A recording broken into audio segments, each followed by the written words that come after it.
Baik,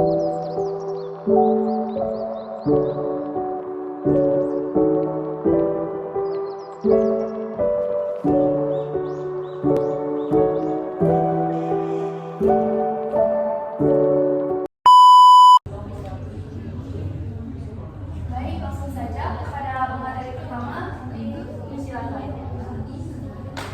Di sini ada metodologi waktu dan tempat. Praktikum pelarutan asam amino ini dilaksanakan pada hari Kamis 6 Oktober 2023 pada jam 9.15 sampai 10.55 bertempat di Laboratorium Fisiologi Tanaman Fakultas Pertanian Universitas Unis.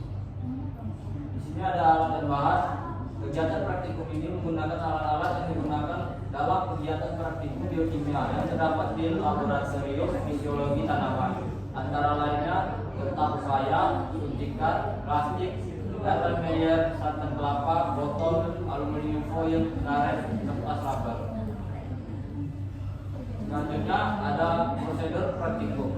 Volume minyak yang dihasilkan. Yang pertama, minyak yang dihasilkan pada masing-masing perlakuan dipisahkan lalu dimasukkan ke dalam beker gelas. Hasilnya terdapat 3 bagian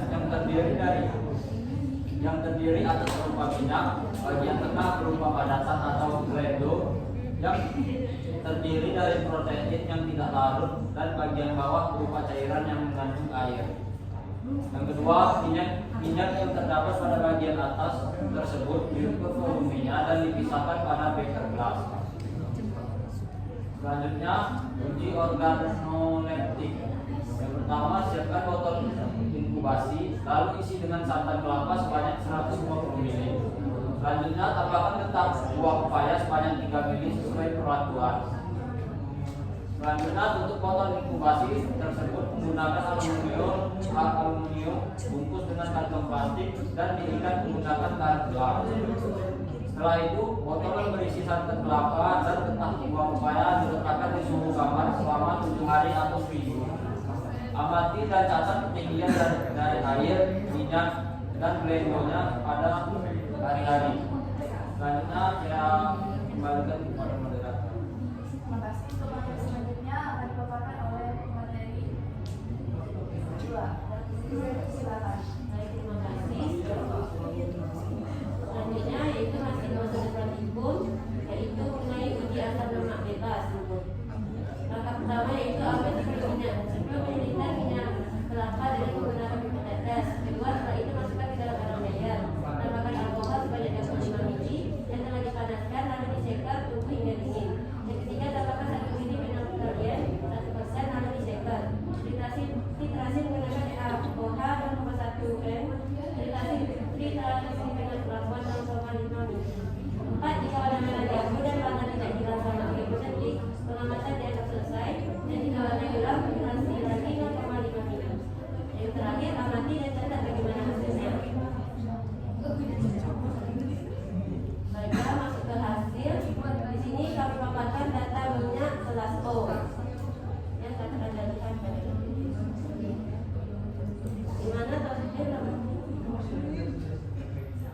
di mana total dari keseluruhan minyak yaitu 460,2 mili. Selanjutnya data minyak kelompok 7 yaitu yang pertama ada Adelia Fitri dengan perlakuan 150 mili santan ditambah 1 mili gedang upaya. Rasanya tidak suka dan volume minyak yang dihasilkan yaitu 10 mili. Yang kedua, Sukma dengan perlakuan 105 mili santan ditambah 2 mili gedang upaya, rasa tidak suka dan volume minyak 30 mili. Yang ketiga, Muhammad Ardi dengan perlakuan 150 mili santan ditambah 3 mili gedang upaya, rasa tidak suka, volume minyak 38. Yang terakhir, Bahan Termaro perlakuan 150 mili santan ditambah 4 mili gedang upaya, rasa tidak suka, volume minyak yang dihasilkan yaitu 54,5 sehingga total dari data minyak korpus itu yaitu 132,5 mili.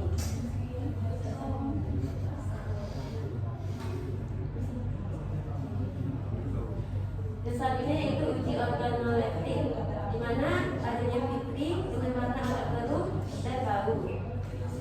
Mari warnanya keruh dan bau. Muhammad dan raung. Terakhir jangkau laro dengan warna agak keruh dan raung. Selanjutnya saya serahkan kepada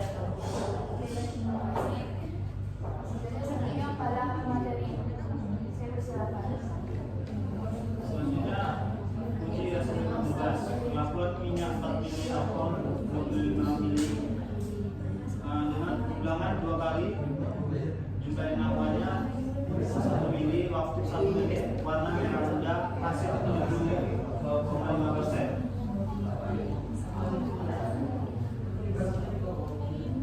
Pembahasan volume minyak yang dihasilkan. Untuk hasil minyak, setiap individu mendapatkan minyak yang berbeda.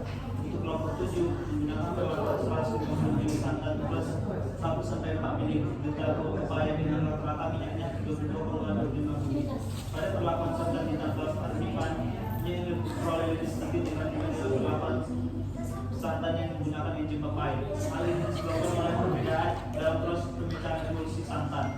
Enzim papai merupakan enzim proteolitik yang dapat memecah protein dalam santan sehingga memungkinkan ekstraksi minyak yang lebih efisien. Semakin tinggi penambahan enzim papai, semakin tinggi pula rendemen minyak yang dihasilkan karena enzim papai dapat menghidrolisis dalam peptida dalam protein santan yang dilumuri minyak. Hasil uji organoleptik setelah diuji pada 4 orang panelis diperoleh hasil minyak yang dihasilkan dari perlakuan santan 150 ml plus 2 ml tetap saya memiliki warna yang agak keruh dan bau serta rasa yang tidak disukai oleh 4 orang. Hasil asam lemak bebas atau free fatty acid persen FFA merupakan asam yang terdapat dalam sampel minyak nabati atau lemak sebagai asam lemak yang tidak terikat sebagai ester dengan gliserol.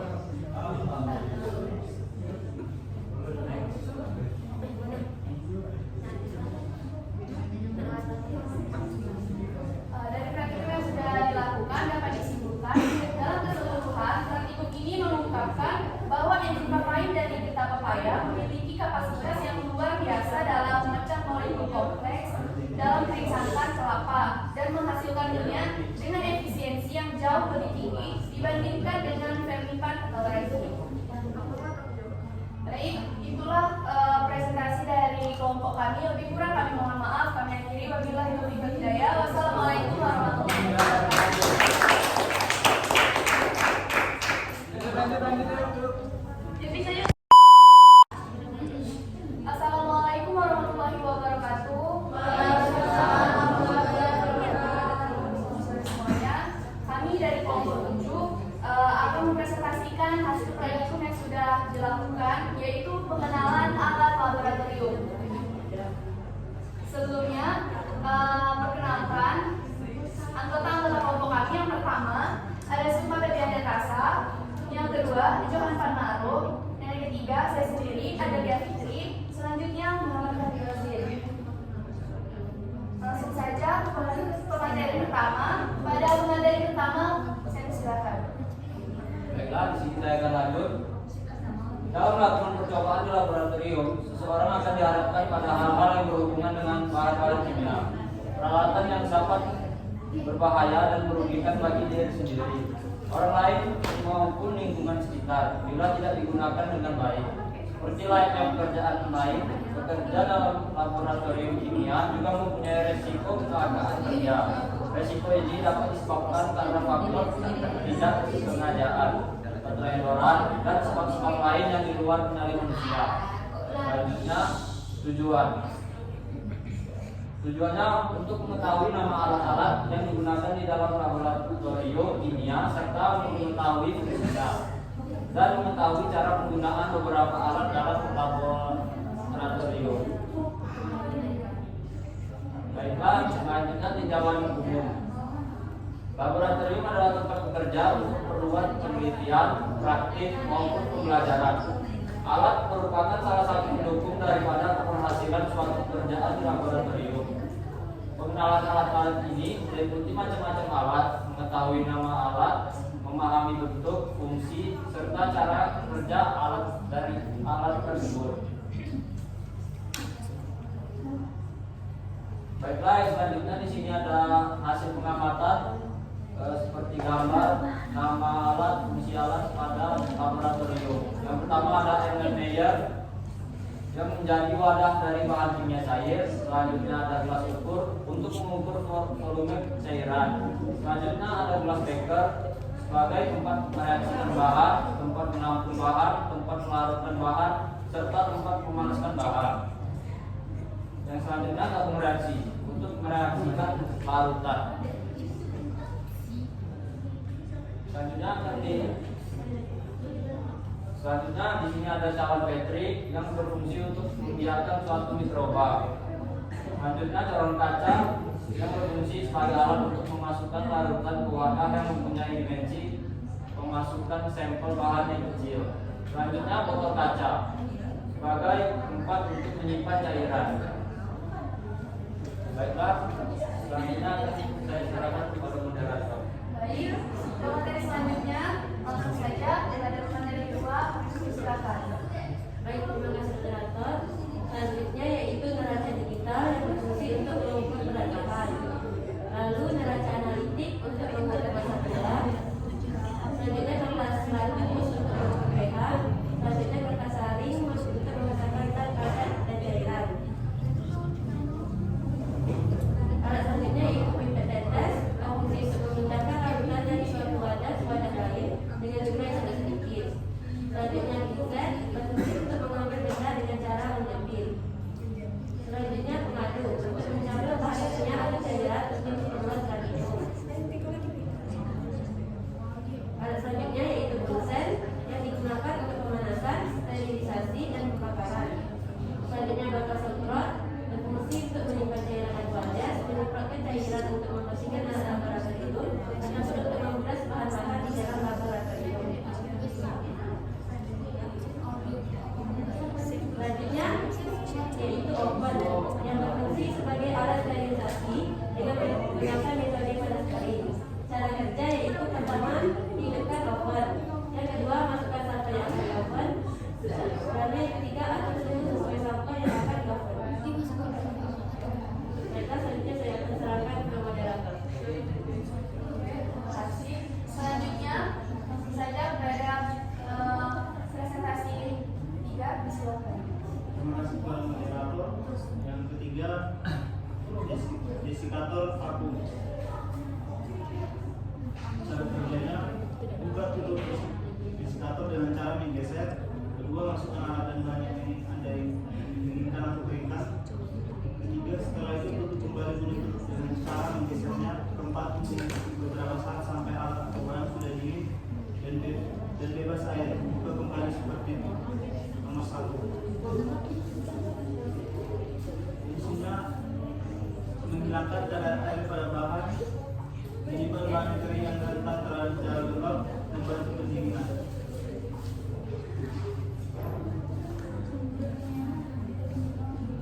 Water bath fungsinya untuk mempertahankan suhu air pada kondisi tertentu selama waktu tertentu.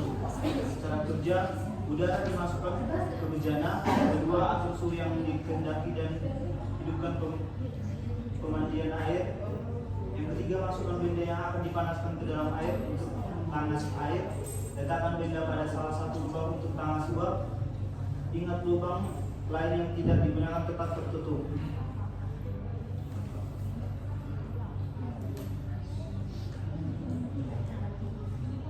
Buret dan penyangganya. Fungsi untuk mengukur volume suatu cairan atau gas. Cara kerja, 1. Pengisian buret, 2. Pembacaan volume dari skala yang terukir, 3. Penambahan cairan secara perlahan hingga mencapai titik akhir yang ditentukan.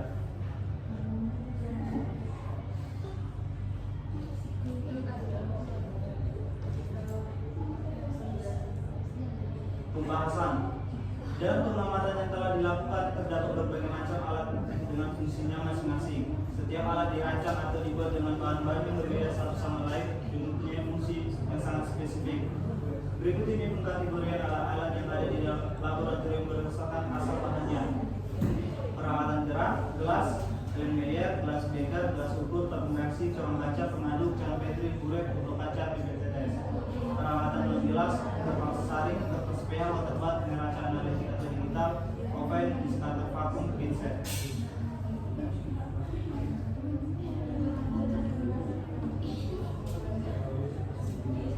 Kesimpulan, dengan demikian dapat disimpulkan bahwa masing-masing alat laboratorium memiliki prosedur tersendiri sesuai dengan guna dan fungsinya.